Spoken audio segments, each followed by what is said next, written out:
पुराने ज़माने की बात है जब इंसानों के दिलों में खुदा का खौफ और ज़बान पर सच्चाई का बसेरा हुआ करता था। एक दूर दराज के छोटे से गांव में अब्दुल रहमान नाम का एक शख्स रहा करता था। अब्दुल रहमान एक बेहद सादा मिजाज और नेक इंसान था। उसकी पूरी जिंदगी की जमा पूंजी उसकी ईमानदारी और मेहनत थी। वो जंगल से सूखी लकड़ियां काट कर लाता और उन्हें शहर के बाजार में बेचकर जो चंद सिक्के मिलते उनसे अपने बूढ़े माँ बाप और छोटे से परिवार का पेट पालता था। उस दौर में गरीबी तो बहुत थी, लेकिन लोगों के अखलाक सोने की तरह चमकते थे। अब्दुल रहमान का ये मामूल था कि वो कभी भी किसी हरे भरे पेड़ पर कुल्हाड़ी नहीं चलाता था। उसका मानना था कि ये दरख्त भी अल्लाह की तस्बीह करते हैं और परिंदों का घर होते हैं। वो घंटों तपती धूप में सूखी लकड़ियों की तलाश में भटकता रहता ताकि हलाल की कमाई घर ले जा सके। एक रोज गर्मी अपनी पूरी शिद्दत पर थी। सूरज आग बरसा रहा था और परिंदे भी खामोश होकर साए की तलाश में थे। अब्दुल रहमान जंगल में काफी अंदर निकल गया था। प्यास के मारे उसका हलक सूख रहा था, लेकिन उसे अपने बूढ़े वालिद की दवा के लिए कुछ ज्यादा लकड़ियों की जरूरत थी। भटकते भटकते उसकी नजर एक झाड़ी के पीछे पड़ी, जहां उसे कुछ अजीब सी चमक दिखाई दी। जब उसने करीब जाकर देखा तो उसके होश फाख्ता हो गए। वहां झाड़ियों के बीच एक मखमली थैली पड़ी थी जो ऊपर से सुनहरी डोरी से बंधी हुई थी। अब्दुल रहमान ने कांपते हाथों से उस थैली को उठाया। जैसे ही उसने डोरी खोली, उसकी आंखें फटी की फटी रह गईं। वो थैली कीमती अशरफियों और जवाहरात से लबालब भरी हुई थी। इतनी दौलत उसने अपनी पूरी जिंदगी में एक साथ कभी नहीं देखी थी। एक पल के लिए उसके जहन में ख्याल आया, अगर मैं ये थैली रख लूं तो मेरी सारी गुर्बत खत्म हो जाएगी। मेरे वालिद का बेहतरीन इलाज होगा, मेरे बच्चों को अच्छे लिबास मिलेंगे और हमें कभी भूखा नहीं सोना पड़ेगा। लेकिन अगले ही पल उसके दिल ने एक जोर की दस्तक दी। उसे अपने वालिद की कही हुई वो बात याद आ गई, बेटा, हराम का एक लुक्मा पूरी नस्लों को बर्बाद कर देता है और हलाल की एक रोटी खुदा की रहमतें बरसाती है। अब्दुल रहमान ने फौरन उस थैली को बंद कर दिया।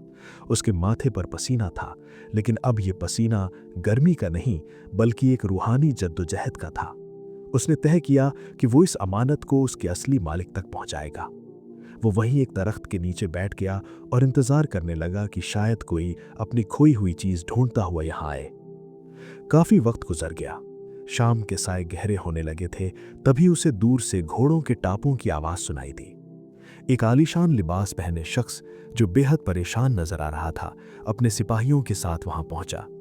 वो शख्स उस इलाके का एक बहुत बड़ा और रहमदिल सौदागर था। सौदागर ने अब्दुल रहमान को देखा और घोड़े से उतरकर उसके पास आया। उसकी आंखों में बेचैनी थी। उसने पूछा, ए नौजवान, क्या तुम्हें यहां झाड़ियों में कोई चीज मिली है? अब्दुल रहमान खामोशी से खड़ा हुआ और वो मखमली थैली सौदागर की तरफ बढ़ा दी। उसने कहा, हुजूर, ये आपकी अमानत है। मैं काफी देर से आपका ही इंतजार कर रहा था। सौदागर ने अपनी थैली देखी तो उसकी खुशी का ठिकाना न रहा। उसने फौरन थैली खोलकर सिक्के गिने, एक भी अशरफी कम नहीं थी। सौदागर हैरान रह गया कि इस कदर गरीब दिखने वाला शख्स इतनी बड़ी दौलत देखकर भी इसका ईमान नहीं डगमगाया। उसने अब्दुल रहमान की तरफ देखा और कहा, नौजवान, क्या तुम्हें पता है इसमें कितनी दौलत है? तुम चाहते तो इसे लेकर कहीं दूर जा सकते थे, फिर तुमने इसे वापस क्यों किया? अब्दुल रहमान ने नीची निगाहों से बड़े अदब से जवाब दिया, साहब, ये दौलत मेरी नहीं थी और जो चीज मेरी नहीं उस पर मेरा कोई हक नहीं। मेरे दीन ने मुझे यही सिखाया है कि अमानत में खयानत करना सबसे बड़ा गुनाह है और हलाल की एक रोटी खुदा की रहमतें बरसाती है। सौदागर अब्दुल रहमान के अल्फाज सुनकर दंग रह गया। उसकी आंखों में हैरानी और एहतराम की चमक थी।